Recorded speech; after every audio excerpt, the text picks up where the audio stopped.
Valerie.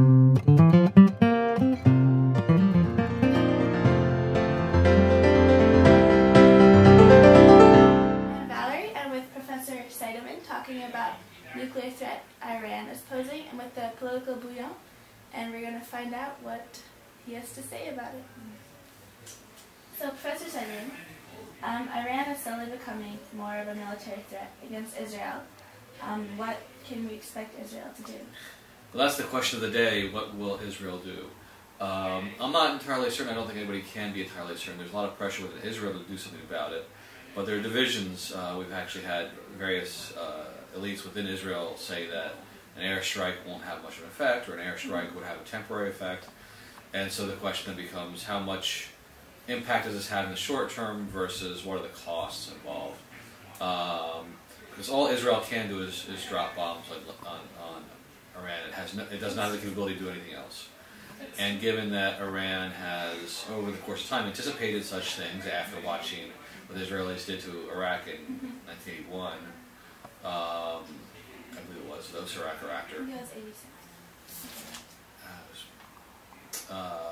Given that attack, and also given what the development the United States has had over the past 20 years in terms of smart bombs, they've learned to bury their, put their operations deep underground. So now Israel's trying to buy and develop so-called bunker buster bombs that are designed to do exactly that, attack deeply underground weapon systems. But again, it's not clear that those will be that effective, and how long will that effect last. So Israel has responded. There have been assassinations of nuclear scientists. There's been a virus that's been put into the Iranian system. So Israel's already responded to this, at least we think so, if they don't actually identify what they're doing. So that's what Israel done thus far. Will they strike? Not so sure. Mm-hmm. And they're also looking towards the U.S. And Obama has said that he's leaving all options on the table, so he is saying that an attack of Iran is possible. But you mentioned in your blog that you don't think that the U.S. will back Israel if Israel decides to preemptively strike Iran. Yeah, the United States is in a difficult position because you want to support your allies, but you also don't want to give your allies a green light to do things. And so there's this process where Obama's trying to say, we'll do what we want to do ultimately, but we don't want to encourage you to do anything precipitously. And so that's the balance. I'm not sure what the United States would do if Iran would attack, if Israel would attack Iran. Right now, I don't think that the Obama administration is looking for a third Middle East war. I don't think on its own the United States wants to do this. That it's already expended a fair amount of resources in Iraq and Afghanistan, that Iran would be very difficult. I don't think this administration is looking to have a war with Iran or to drop bombs on Iran, again, because the consequence of the attack, the negative ones are pretty clear, the positive ones aren't so clear. That is, would you be successful? How long would you delay the program? Despite the fact that there are domestic local pressures demanding to do something, but it's easy for those folks who are not responsible to demand things. Obama has also said in the past that as the only nuclear power that has actually used a nuclear bomb, it kind of has a moral responsibility to stop any nuclear aggression, but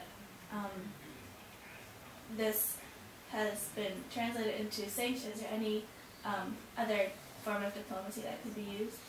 Well, the first thing is that the sanctions are working in the sense that they're causing pain.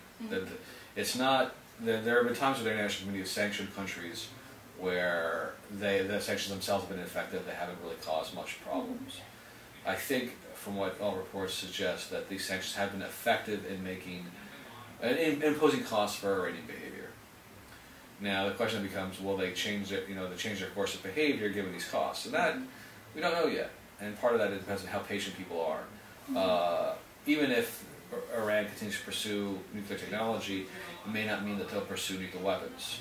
They may be pursuing a capability to have the ability to put together a nuclear weapon quickly, but not actually have the capability on the shelf like Pakistan or India currently has. not just the capacity, but actually do have the bombs on the shelf somewhere. Do you think there's any? Do you think there's any truth behind the fact that Iran has been saying it's using nuclear power for peaceful purposes or plans to do so?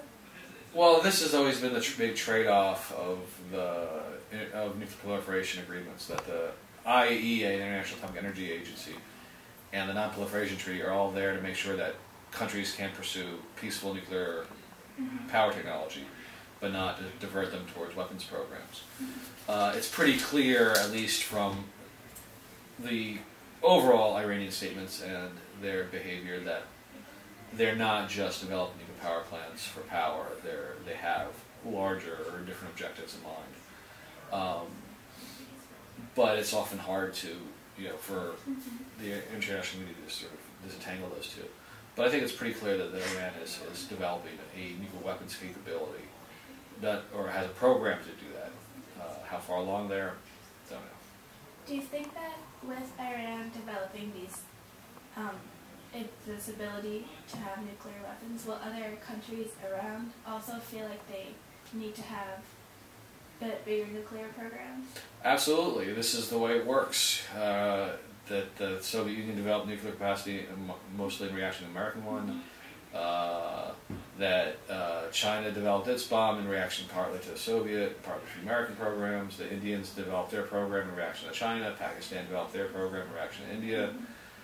That Israel developed its nuclear program in the 1960s, and it's taken 40 years to get this close to somebody else in the region having the program, is in some ways about as good as one could possibly hope for, because it is a natural tendency for countries who face a nuclear threat to try to offset that threat.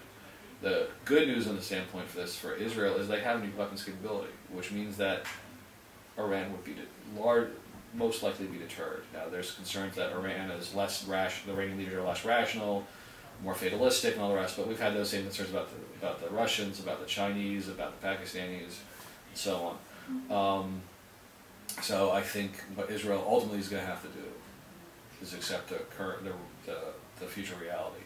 They can put off that day through assassinating scientists, through viruses, but even airstrikes would just put off that day. It would not end that future. That future is coming one way or another, and Israel is best to be prepared for dealing with a multipolar nuclear system as opposed to a unipolar nuclear system in that region. That's just the way it is. Yeah. Do you think that Israel, if it chooses to attack Iran, will provoke Iran in the future, so that even if Iran hadn't planned to maybe attack Israel, it would then feel hostility towards Israel?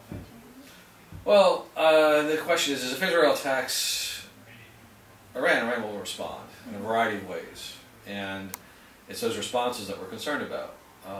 It's supporting other terrorist groups they haven't supported yet, or giving terrorists around the world more support, so that way they attack other places. It's about what they might do in the Straits of Hormuz, in terms of closing that off, so that way oil prices go skyrocketing. Nobody really wants high oil prices these days besides perhaps the Russians and the oil companies. Everybody's economies are pretty fragile at this point in time, so another oil crisis would not be a good thing. So certainly Iran would respond. I mean, this is what makes Iran different from other countries. It makes it different from Libya, because Libya didn't have much in the way of ability to impose pain upon the world, only on some people. Syria has a limited ability to cause trouble. Iran has a great capacity to cause trouble. Well, looking at also the U.S. as kind of a big player in this, and Obama, rather than Bush, has kind of been cold towards Israel. How will this play out in his presidential campaign, or do you think that it will have any effect on?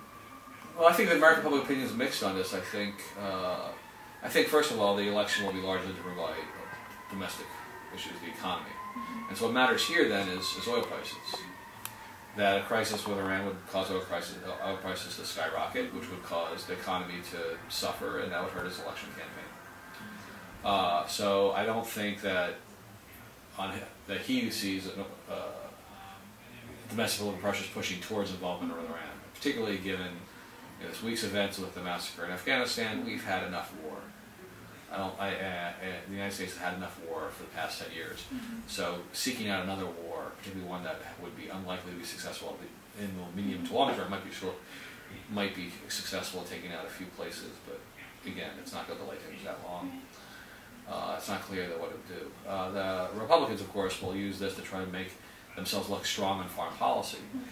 But this is not really the best way to go this time around for the Republicans, because even though they've always been seen as a party that's strong in foreign policy, strong in defense, they're facing a president who was responsible for getting bin Laden, for supporting the overthrow of Gaddafi, for getting out of Iraq.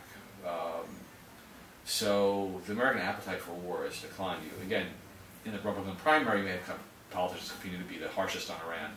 I just don't think it's a winning issue in the fall. Now, will it pose some problems for Obama in trying to get Jewish voters who want to see defense of Israel?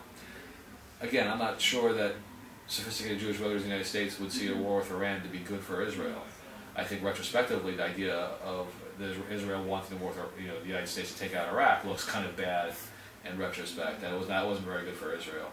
But I think American Jews are divided on this, so I think that Obama has actually some latitude to not attack Iran, because it's not as if the entire Jewish community is on one side of this. Yeah.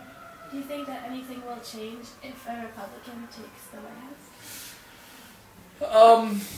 Yeah, I think things can change. I mean, one of the big differences between sort of this call for war this year and the call for war in 2003 was being done by folks in power. Right now it's being done by folks out of power, and therefore it has a very different effect.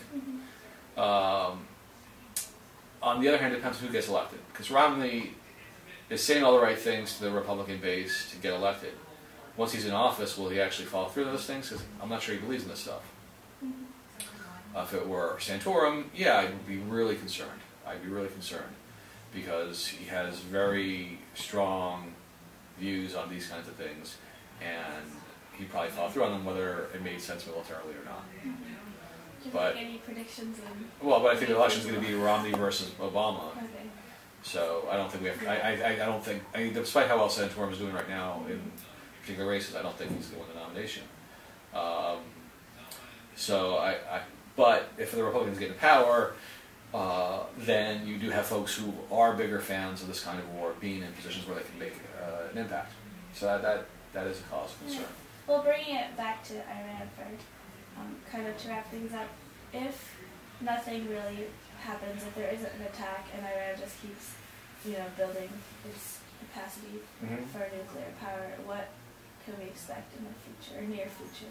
Well, in the near future, they'll eventually reach the ability to put together a bomb. Whether they actually put together a bomb, whether they put together multiple bombs, we don't know. We already live in a world where there are many countries that could, in a short period of time, put together a bomb, but we don't worry about the Germans, we don't worry about the Japanese, we don't worry about countries that have that capability but have chosen not to put it together. We'd be a little more concerned with Iran, because Iran we don't see Germany and Japan these days as forces for instability, whereas we certainly see that in the case with Iran. Iran is already a situation where we have very few options. If they actually have the capability to quickly put together a bomb, that reduces our options further. It would make a military attack, almost unthinkable. And if they do develop a bomb program where they actually have multiple bombs lying around, then it means that we can attack them. But we've lived with nuclear North Korea. It's unpleasant. It's inconvenient, but it's the reality. And I think the reality is, in 5 to 10 years, Iran will have the capacity to develop nuclear weapons. There's not much we can do about it.